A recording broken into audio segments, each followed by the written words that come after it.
Hi students, ಈ ಥರ problem CET ಎಕ್ಸಾಮಲ್ಲಿ ಕೇಳ್ತಿರ್ತಾರೆ. ಸೊ SDA ಎಕ್ಸಾಮ್ 10th ಮೇಲಿನ ಎಕ್ಸಾಮ್ಗೆ ಇರುತ್ತಲ್ಲ ಅಂತ ಎಕ್ಸಾಮ್ಗೆಲ್ಲ ಇಂಥ ಸಿಂಪಲ್ ಕ್ವಶನ್ಸ್ ಕೇಳ್ತಾ ಇರ್ತಾರೆ, ಹೌದಾ? ಸೊ ಏನಿದೆ 72 - 27 is divisible by.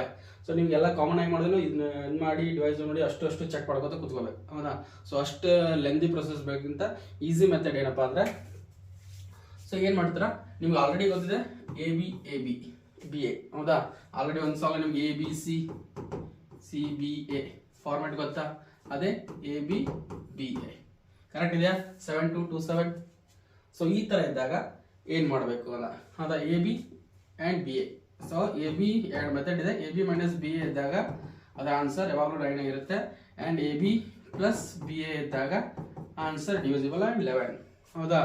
So AB - BA always divisible by 9 and AB + BA plus ಇದ್ದಾಗ ಆಲ್ವೇಸ್ ಡಿವಿಸಿಬಲ್ ಬೈ 11, ಹೌದಾ? ಸೊ ಇದಿಷ್ಟು ನೆನಪಿಟ್ಕೊಳ್ಳಿ.